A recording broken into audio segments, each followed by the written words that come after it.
Greetings, and welcome to Building Community in Online Courses. As educators, our goal in designing a course is to create a learning experience that engages our learners, transforms their knowledge and skills, and builds meaningful connections between learners and the materials. We often rely on the closeness and connection created by a brick-and-mortar classroom to help us with this community building. When teaching online, we lack the same closeness to help nurture our individual learners into one cohesive class community. But that doesn't mean that closeness of thought, engagement, and feeling are not possible. Today, we will discuss techniques, tools, and tips for creating community in our online course. We will discuss how to create opportunities for faculty-student and student-student interactions, offer rich individual and class feedback, and develop lessons that encourage participation. Let's start with quick introductions. I'm Melissa Wehler, and like many of you, I wear and have worn a number of hats. I've been working in higher education for over a decade. I've worked as a faculty member teaching on-campus, hybrid, and online courses, and as an administrator and faculty developer. Currently, I work as an instructional design specialist and as an instructional design consultant through the Online Learning Toolkit. In each of these positions, building and maintaining communities has been at the heart of my work, and I am excited to share that with you today. Today, we are going to focus on the following aspects of building community in online courses. First, we will describe best practices for building community online. Second, we will identify techniques and approaches to building community in online courses. And finally, we will identify tools aimed at community building. Now, you're going to walk away today with no fewer than 24 techniques you can use to build community in online courses. That means we're really going to be focused on the how of community building rather than the why. Underpinning all of these techniques are these 3 best practices. First, that building community only works if you show your students that you're invested in them and their learning. Second, that the foundation of any community is open, active communication. And third, building community means you have to model good citizenship by being your authentic self and inviting students to do the same. To discuss community building, we're going to break down the techniques into different levels of complexity. If you're relatively new to the concept of online course delivery and/or building community-based courses, you may not want to try an advanced technique. Instead, start with a very easy technique that will be easy for you to design and execute. Conversely, if you have some experience with online courses and/or community-based courses, you may want to challenge yourself to one of the more advanced techniques. It's also important to keep in mind that you and your students can probably only navigate a handful of tech tools. So if you invest in learning and teaching a tech tool, make sure that students will use it several times in the course. And speaking of cognitive load, you shouldn't try to incorporate all of the techniques discussed, but rather the ones that best reflect your approach to teaching and learning. For now, we're going to start with some very easy techniques. These require little time commitment for both you and your students. They also require little tech knowledge because the technology they use is simple or likely something you're using already. Finally, these techniques are going to be approach-based. This means that they are more about the way you are conceptualizing community in your course, communicating that vision, and inviting students to be a part of it. The first few techniques we're going to discuss are about getting ready for the course. And you can't get ready for the course without setting up a virtual classroom and/or office space. It's really a prerequisite to everything since it will be the home base for you, your students, and your course. The hardest part about setting up these spaces is finding where you need to go in your learning management system or where to download them from. Jumping into them, however, usually only requires a few clicks. We'll discuss some of the more advanced ways you can use these tools, but for now, we just want to get them turned on. If you have video conferencing software in your learning management system, then you should absolutely use that tool. If not, there are plenty of options. You can use Zoom, Microsoft Teams, or Google Hangout. Each one has different features and varying levels of cost, but all will work for a virtual classroom and/or office. When building community in an online course, you can remember that it's the little things that count. Showing that you care about your students and that you are sincere in wanting to include them in the course go a long way. Something as small as your email signature can signal your approach to teaching and learning to students. Creating an email signature with your office hours, a link to virtual office, your best method and time of contact, all help to communicate that you are available and present. An email signature will also be one of the easiest ways for students to find this vital information. Another very easy technique is to make sure that you customize your profiles with a picture or an avatar. You may have a profile as part of your email system, campus system, and learning management system. It's important to customize these profiles so that students can see a familiar face whenever they are interacting with you and the course. And you can encourage your students to also upload a picture or avatar to share with the course by making it part of a first day icebreaker or a first assignment. To create this avatar, I use the Memoji on my Apple device. There are many free applications and extensions available to create avatars, making creating them both easy and fun. Another very easy way to create a sense of community and belonging with your online students is to create a communication plan before the semester starts. A communication plan is a way for you to make sure that you're reaching out to each student during critical points in the semester. These communications happen outside of the course and help you to start a dialogue with your students, especially if you have students who are disengaging or disengaged. To start, you'll want to determine the critical points in the semester when students could really benefit from hearing from you in a more informal way. Next, you're going to write up some templates that you can customize that correspond with each of these critical moments. These should focus on the students. How are they doing? What do they need? And how they can reach you. Finally, I recommend setting calendar reminders to make sure that the communications go out. I also paste the templates into the reminders so I can locate them easily. I personally love creating a communication plan before the semester because it allows me to pay it forward to myself. After all, if it's a busy time in the semester for my students, it's also a busy time in the semester for me. And speaking of communication with students, one of the most important and very easy things you can do to get a course started off on the right foot is to send a welcome email before the course starts. In welcome emails, I like to give a quick introduction of myself. If you have a website or professional social accounts, you may want to drop them there. I give a brief course description and highlight some of the topics and assignments. This is also a great time to mention any required materials, software, or hardware. You also want to make sure that you provide your contact information and encourage them to reach out with questions or just to chat about the course. In the welcome email, you want to convey your enthusiasm for the course. Keep the tone positive and keep it short. Once you're in the class, there are a number of ways you can continue to build community. First, start with a getting to know you activity. This can be a discussion board where everyone does a short introduction. You could also ask students to upload a photo that they feel represents them and explain how and why. You can also ask them to share a fun fact about themselves, interesting trivia that they know, or their favorite song, film, or book. The purpose of these kinds of exercises are to get students talking, ease them into the course, and get them used to participating as a class. If doing the activity asynchronously, you can use the discussion board.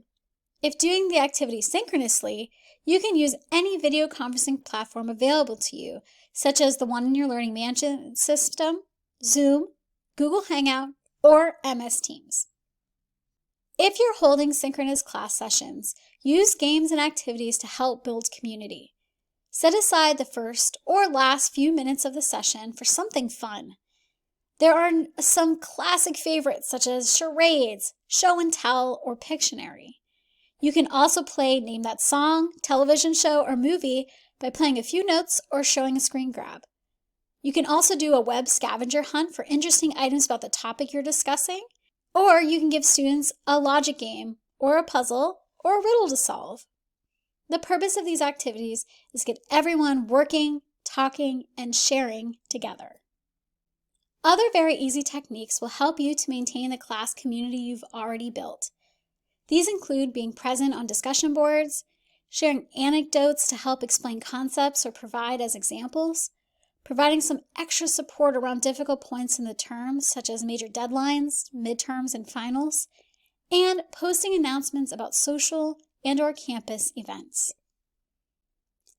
Next, we're going to discuss some techniques that are easy. These build on some of the very easy techniques we just discussed, but may require a little more time and a little more technology knowledge. These techniques are going to be design-focused. That means that they assume you already have that community vision that we discussed for the very easy techniques. Now it's about taking that approach and using it to make deliberately designed lessons, assignments, and activities in your online course. Again, we'll start with things you can do before the semester gets started to lay the groundwork for your class community. The first technique we're going to discuss is creating an introduction video. And yes, that's actually a still from one of mine because I believe in practicing what I teach. Students, regardless of the modality, typically get their first insights into us, our teaching, and the course by clicking through the available items in your course site. One of those available items should be your introduction video, so that as soon as students start to look at the syllabus and other materials, they are able to put your face and philosophy to what they're seeing. Your introductory video should be brief, about 2 to 4 minutes, and cover some basics.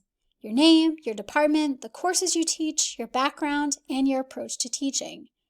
For your background, you can talk about your academic background, such as your education and research interests, and/or your personal background, such as your family, your hobbies, or group affiliations.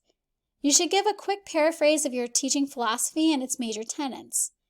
You want to make sure to convey your passion for the subject and your excitement about teaching. You should avoid overly specific details, such as the title of the course, the semester, the date, and any other details that will quickly date the materials or make it unusable for another class. Unless, of course, you plan on shooting different videos for each class and/or reshooting the video every semester, which is completely fine if you want to do that. To shoot this video, you can use any screen capturing software on your device. You can also use Screencast-O-Matic or Flipgrid, especially if you want to add effects. Next, let's talk about discussion boards. Discussion boards are inherently social spaces where ideas can be shared. So learning to leverage these spaces can help you create a robust community experience in your course. First, I recommend setting up at least one social thread in your course. My one must-have here is a Q&A thread that students can post general course questions and have them answered by their peers or by you. This could also be an interesting finds board where students post things they've come across related to the course topic, even if just tangentially. Another type of social thread can be a water cooler or coffee shop thread, where students are invited to discuss whatever is most interesting. Maybe it's last night's episode of a favorite show or a new favorite app. Next, to help support your community, you should invest some class time into creating guidelines for posts. I like to do this as a discussion board with students in the first week. We all define what is and is not appropriate and discuss why. After thoughts are shared, then the guidelines should be formally drafted and posted. This ensures that everyone has an opportunity to weigh in and be heard. Along with this activity, ensure that if and/or when you are grading posts, that you make sure to allot points for interaction as a way to reward students who are responding to others, furthering the conversation, and helping your community thrive. My third suggestion is to use a single thread discussion. Having multiple or individual threads means that students are likely selecting responses to read and skipping others. Using a single thread ensures that students can see what one another are posting and encourages them to jump into that part of the conversation. And finally, and perhaps most obviously, you need to be present on the discussion boards. That means giving feedback, providing resources, asking questions, all of the behaviors that you want from your students. As the course gets started, there are a number of ways to build on the foundation you created during the design phase. One easy technique to try is the check-in survey. These are short surveys that ask students to reflect on their experience in the course. Check-in surveys should be used strategically and should reflect the needs of your particular students. If you're finding students struggling after a lesson, you may use one then. Or if you have a group of students who are particularly grade conscious, you might want to do one before and or after a major assignment. When designing a survey, decide what you need to know from the students. Do you need to know their progress, their challenges, their successes? Do you need to know if they're using resources, which ones, and where they need more? Once you have their responses, you need to make sure to address them with the class. I'd like to do this with a short video in the following week where I talk about what I learned and where we go from there. Students appreciate that you've asked for their feedback and are taking it seriously. Next, let's talk video announcements. In the very easy techniques, we talked about creating an introduction video. In the easy techniques, we're going to use the same technology to create video announcements. Unlike the once and done introduction video, you'll create announcements that are unique to the course and the students you're currently teaching. While they're not typically reusable, they still are a time saver. After all, you can probably talk faster than you type. Announcement videos are also very short, usually about a minute or two, and address something very specific, such as an upcoming assignment, a class resource, or course feedback. Using video announcements again helps to personalize learning experience. They allow you to talk directly to your students and give them a sense of belonging in the course. One important aspect to creating community in any course is feedback. Feedback provides us with an opportunity to open up a dialogue with our students about their work, their progress, and their needs. In an online course, there aren't those same "can I talk to you after class" moments that allow us to go deeper into our feedback and build that rapport with our students. Instead, these moments have to be designed. One of my favorite ways to do that is to create a feedback response assignment. These are low-stakes participation assignments where everyone has to send me a short response to the feedback they just received. Sometimes they're relatively short, a few sentences. Sometimes they're quite long, paragraphs or pages. No matter the length, I always respond to their responses and walk through how they are working with that feedback. It also gives me the opportunity to praise them where they're working hard, correct misreadings, and offer resources.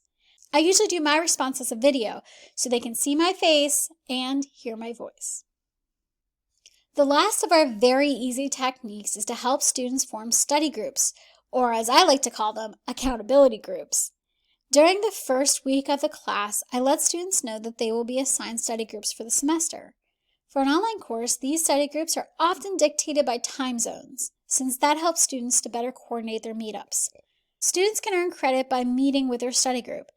They can swap out a low quiz grade, add points to their participation grade, erase an absence, or even add points to an exam. I use these incentives to show students that I'm serious in supporting these groups and their work in them. To help students get started, we talk through a few different tools, such as the video conferencing tools we already discussed, as well as some coordination tools. For sharing documents and files, we could talk about MS OneDrive, Google Drive, and Dropbox. For chatting, I talk to them about GroupMe. While I leave most of the coordination up to the students, I do require a meeting time and date and a report of what they discussed.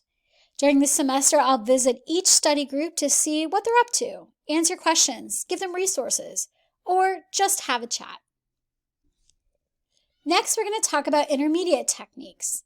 Again, some of these techniques build on the very easy and easy techniques we just discussed. These techniques will require a moderate time commitment and some technical know-how. If that sounds intimidating, I promise you it isn't. Remember, you don't have to and shouldn't be incorporating all of the techniques we are discussing today. So if there is something that jumps out at you, it can be worthwhile to invest some time designing it and/or learning a new tool. Like the easy techniques, these techniques are also design focused, so they assume you have a community-based approach. Again, let's start with techniques that you'll need to use before the semester starts. The first intermediate technique we're going to discuss is using Easter eggs in your course. An Easter egg is a term borrowed from pop culture and means something that is hidden for viewers to find.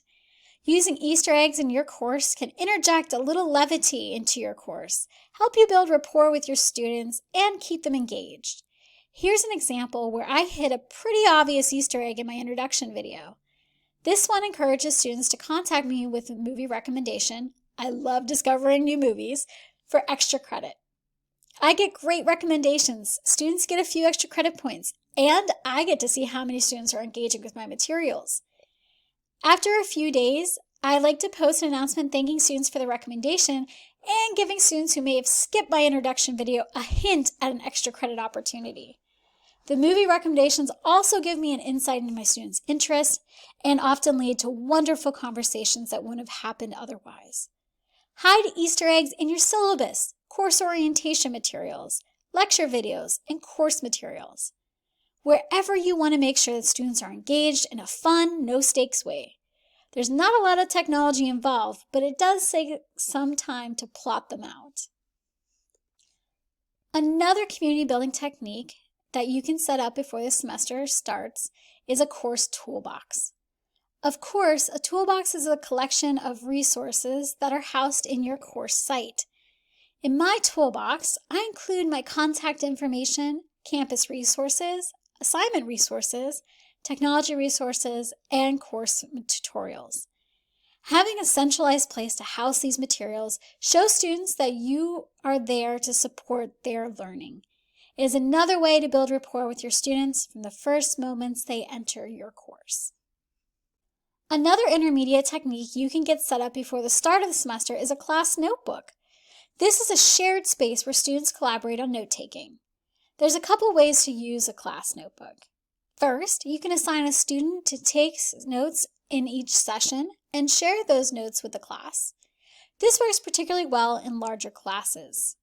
Second, you can create the notebook and allow the students to assign one another responsibilities. This works better in smaller courses. Students can use the course notebook to get caught up if they miss a class, to study for exams, and/or use for assignments. I typically set up the notebook, assign an official note taker for each lesson, and then drop in for quality control. You can do this in a very low-tech way by dedicating a discussion board to the class notebook. You can also go with a shared document such as Word Online or Google Docs. If you want something more robust, you can check out MS OneNote.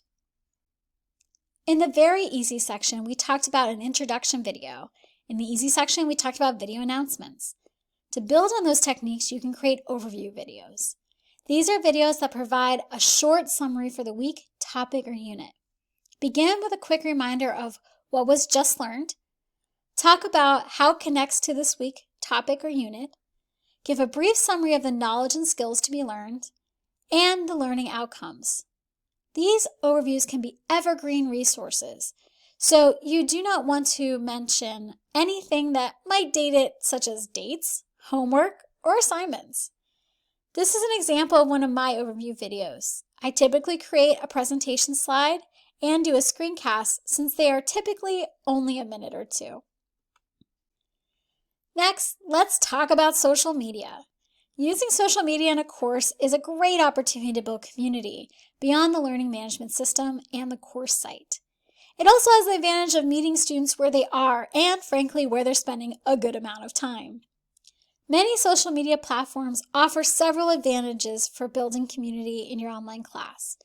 First, they are often more well-equipped than your learning management system to handle complex media items such as images and videos. Second, they allow you to create multimedia artifacts quickly and without having to download additional applications. Third, all of them offer opportunities for synchronous or nearly synchronous communication tools, including chat and messaging. Obviously, there are some complications with using social media in a course, including students who do not have a social media account and do not use social media. There are concerns about privacy and asking students to learn another platform. I recommend asking students about their comfort level with social media as a course tool at the beginning of the semester. If you want to do a page for your class, you'll want to make sure that you're posting information that will be available publicly. The positive side to this is that students don't necessarily have to have a social media account to access the information and materials. The downside is that you will be posting information that will, of course, be public, and so you may not be able to be as candid as you might be in a group. Social media groups can be either public or private, but using the private setting will allow you and your students to be a little more candid. Whether using pages or groups, set clear guidelines so that students know what is and is not acceptable and monitor the activity. Also, if you're going to use social media, create a class hashtag so that everyone can find class content easy and have a little fun. If social media isn't necessarily in the cards for you, another alternative is to do a wiki or a blog. Wikis and blogs are both ways for students to generate and share information about the class and/or class topic.